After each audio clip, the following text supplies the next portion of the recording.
Merci beaucoup. Tozali ko lancer message na peuple congolais en général. Bandeko nyonso bakoza bazali ko landa biso de partout. Message eza message nini? Message ya mawa, message ya passe, message oya ndenge tozali milliers. Bazomoma bandeko butu moi mais biso tofandi kimia tozali kovake na baoccupation na biso.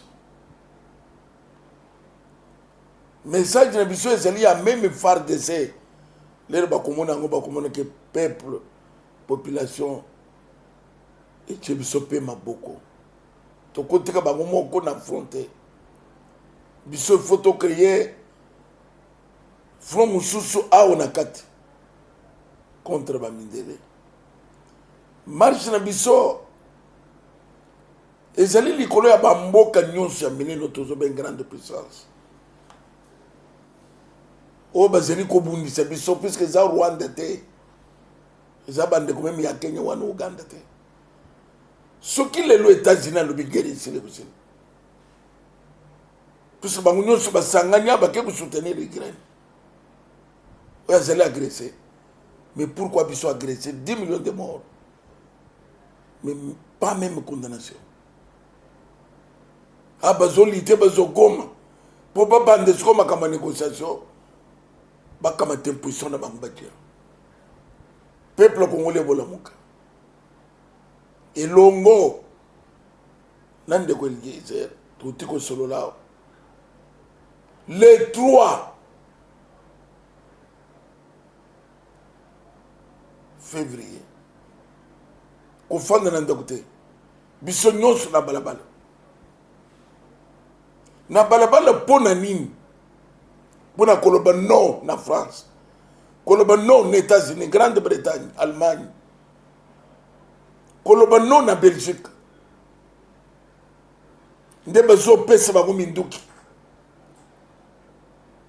tokosala marche na biso kolongwa palais du peuple vers les ambassades. Et l'air tozo bima, bobi la fois passée, mouvement Isalamaki. Tokozonge ce matin. Tokotel se ba mindele que trop c'est trop.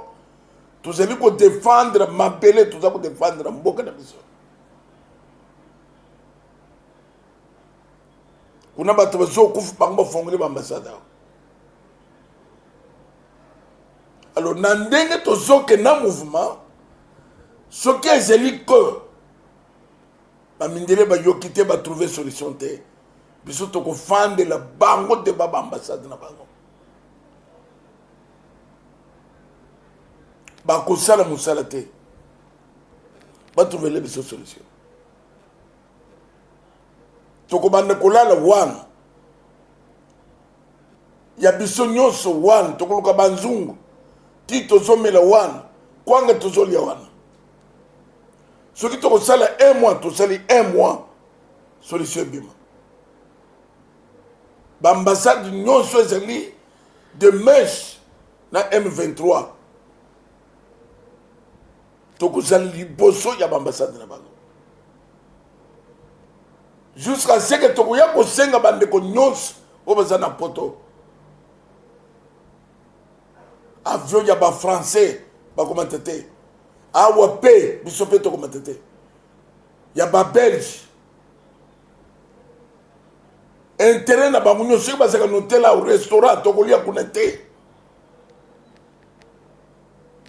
te sembola ba américain za coca ba komona ba coca to sabotango nde parfois langage bango ba comprendre. Il y a que maintenant, tout trouver solution à bateau. Zambé na biso. Allez, Kaliboso. Tout ça, comme c'est la l'église. Batesumon tout babunda. Tout le monde aux États-Unis, bande ko babundi. pour na peuple na bango ce qui les lobes zolo Simon Kimbangu le comme Simon Kimbangu eponani c'est plus qu'à défendre qui peuple pourquoi besoin de la noir boy to comme na tango même bagembi ba mile makebe bayemba South Africa to se révolter bande ko esprit na biso to longo na pongi to longo na distraction na commission za mingi c'est plus que na moni bande ko nyonso baza ko telema ndeko Eliezer Zamba pamule mingi puisque likarisina ye na biso ekutani eve patriotique ko lo pamule bien